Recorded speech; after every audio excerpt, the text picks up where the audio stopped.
E eu falava da guerra lá na Cidade de Deus. Essa guerra, ela é entre traficantes e milicianos. E vem sendo travadas aí em várias comunidades da Zona Oeste do Rio, como a Cidade de Deus, Chacrinha, Gardênia Azul e em Santa Cruz, tudo na Zona Oeste.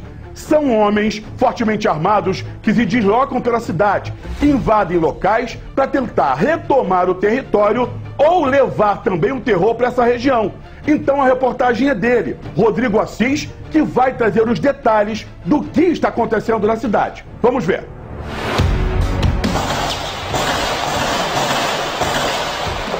Esse som virou rotina na vida dos moradores da Zona Oeste do Rio.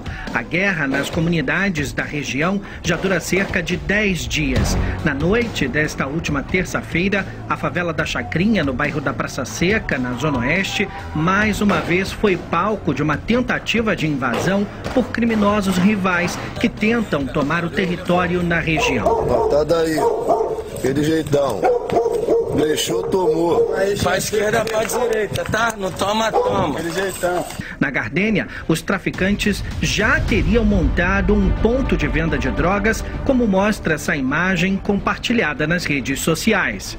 O tráfico tenta avançar sobre essas localidades e mira a favela de Rio das Pedras, hoje considerada o berço da milícia. A região ficou mais vulnerável depois que o miliciano responsável por chefiar a região, Rodrigo Dias, também conhecido como Pokémon, foi morto no último sábado após trocar tiros com policiais militares no bairro do Anil, na Zona Oeste.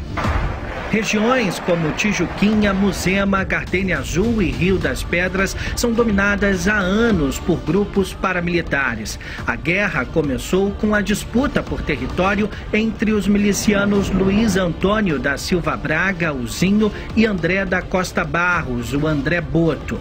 André Boto chegou a fazer uma harmonização facial para tentar despistar as autoridades, mas acabou preso em 2021. E segundo as investigações, ele continua dando ordens de dentro da cadeia.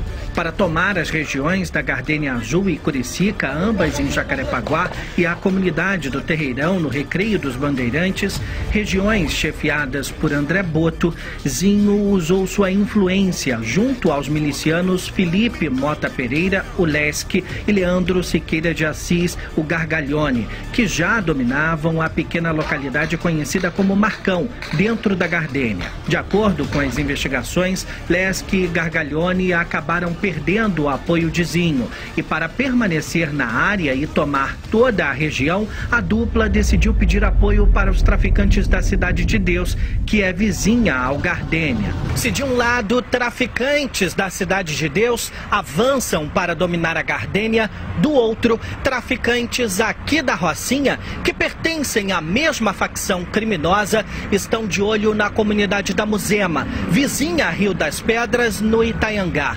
Segundo informações do setor de inteligência da polícia, os traficantes da Rocinha já montaram até uma base de apoio no Morro do Banco, também no Itaiangá.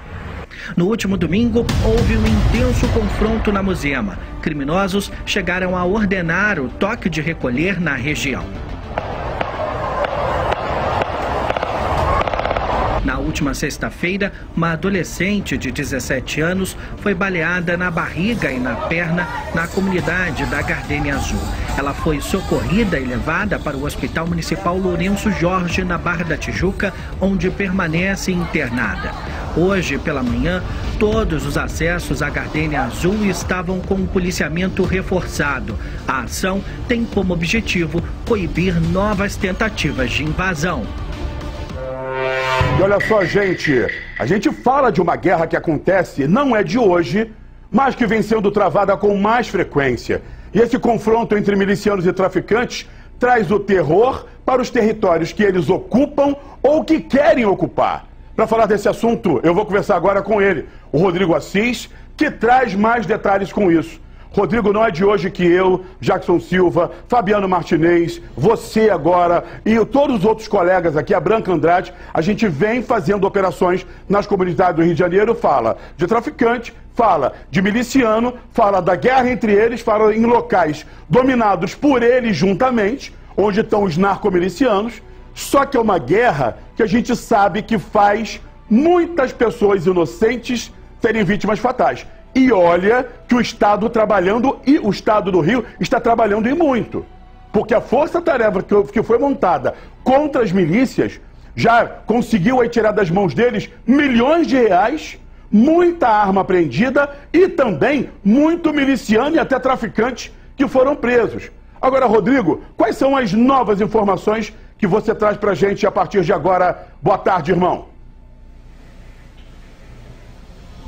Boa tarde, Caio. Boa tarde a todos que estão acompanhando o nosso SBT Rio. Pois é, Caio, a gente vem assistindo aí essa guerra urbana, principalmente de 10 dias para cá, se intensificou muito ali na região de Jacarepaguá, né? A guerra entre o tráfico e a milícia. E a gente sabe que quem acaba pagando o preço no meio de tudo isso é a população de bem, que precisa sair de casa para trabalhar, que tenta ter uma vida na medida do possível normal, mas que é muito difícil. E para isso, nós aqui do SBT Rio convidamos a Carolina Grilo, professora de Sociologia da UF e também coordenadora de pesquisas do GENI, que é o Grupo de Estudos dos Novos Ilegalismos. E ela vai falar com a gente um pouquinho sobre toda essa guerra urbana que a gente vive no Rio de Janeiro. Carolina, você acha que a falta de uma política pública seja a causa de tudo isso que nós estamos assistindo, essa expansão de território tanto da milícia como do tráfico? O Caio falou muito bem, a polícia vem tentando, dentro das possibilidades dela, combater esses grupos criminosos, mas parece que é um trabalho de enxugar gelo. Boa tarde. Boa tarde a todos. Sim, não existe uma política de segurança pública voltada ao combate aos grupos armados, né? O que se tem há muitos anos são as operações policiais, que já há mais de 3 décadas mobilizam os recursos tecnológicos das polícias, das forças policiais, e embora elas resultem em prisões, apreensões e tem muitos impactos negativos, como a morte, inclusive de muitas pessoas que nada têm a ver com esses grupos, mas as operações elas são inefetivas, porque ao longo desses anos em que elas foram o principal método de combate ao crime, o que a gente observou foi um crescimento, uma expansão dos territórios sobre domínio territorial armado, né? Então o que falta é uma ação coordenada, inclusive porque as operações policiais, como elas não estão dentro de uma política mais direcionada, uma política mais ampla, coordenada, elas acabam sendo feitas a partir da discricionariedade de cada grupo policial. Isso possibilita que grupos corruptos dentro das próprias instituições policiais utilizem dessas operações para favorecer um grupo armado ou facilitar uma invasão, se retirar de algum local ou não.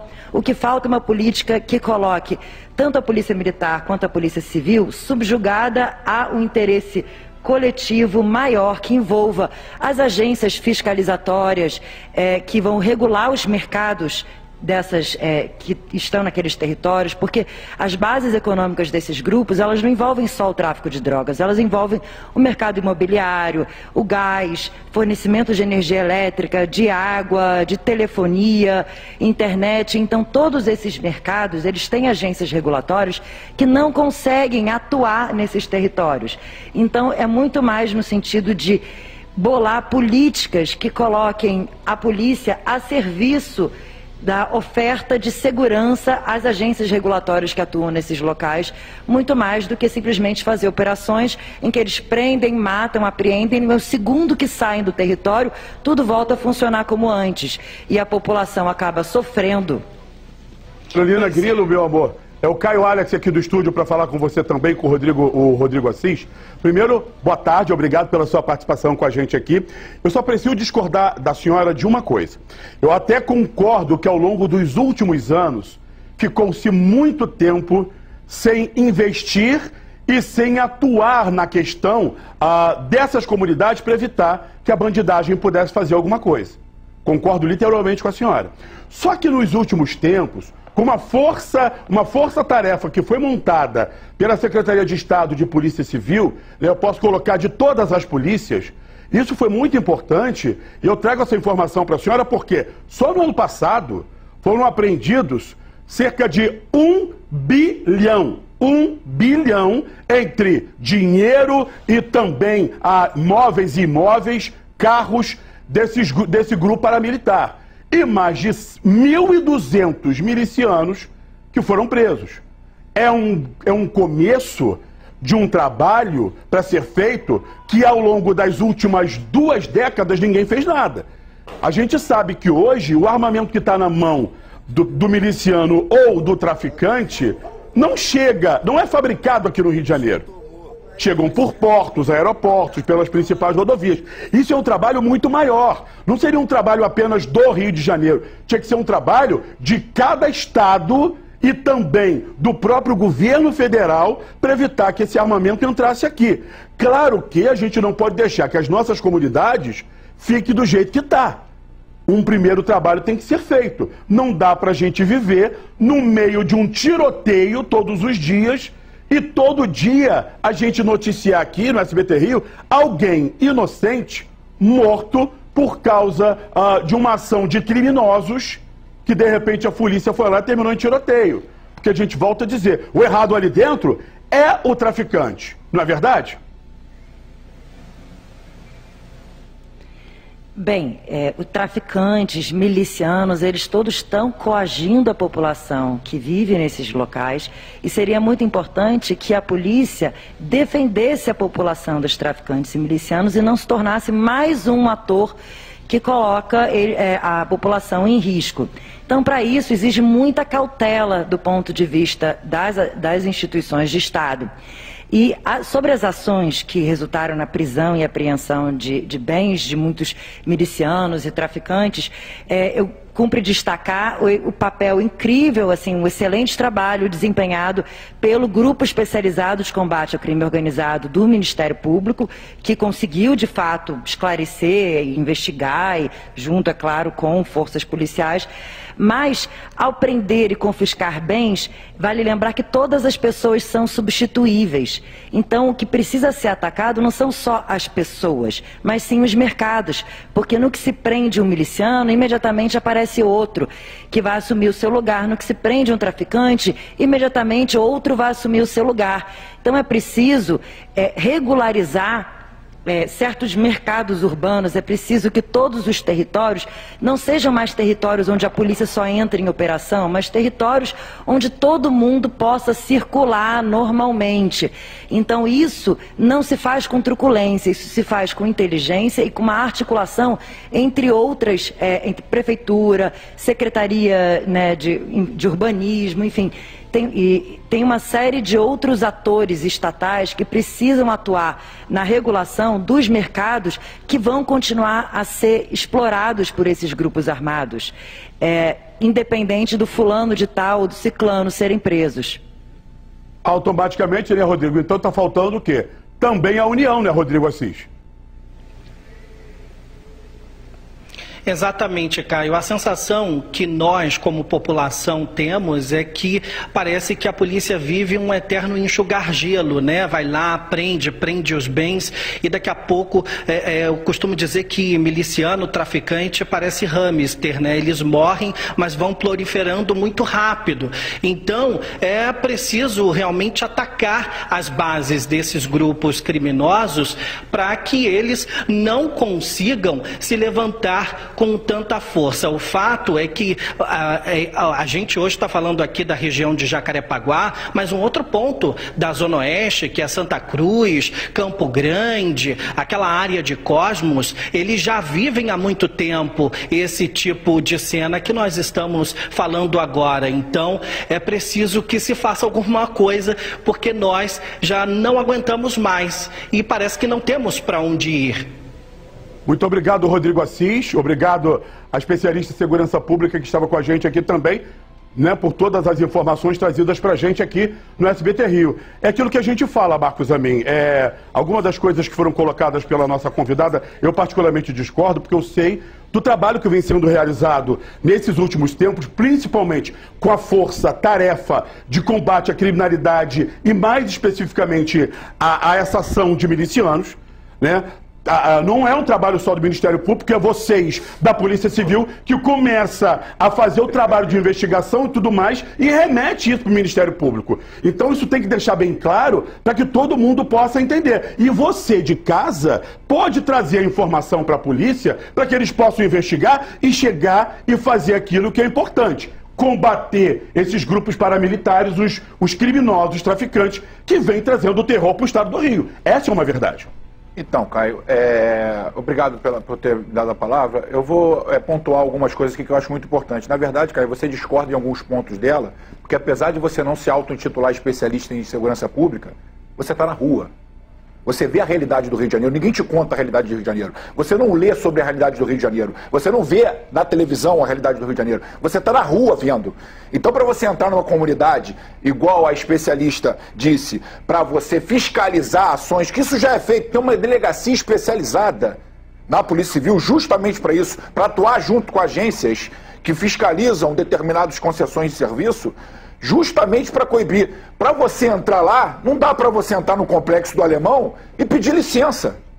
Não tem como. Não tem como. E principalmente hoje vocês não podem sequer utilizar o helicóptero da forma que seria adequada, automaticamente. Para salvaguardar entrar ali e tomar tiro. O helicóptero para salvaguardar a vida. O helicóptero nunca fez uma vítima que não fosse traficante. Você sabia disso? Sim, eu sei. Em 20 anos, o Caio Alex. E as pessoas demonizam o helicóptero. Por que demoniza o helicóptero? A gente sabe muito bem que demoniza o helicóptero. Por que demoniza a polícia? Dizer que a polícia não atua em defesa da sociedade é a maior falácia que eu posso escutar numa televisão.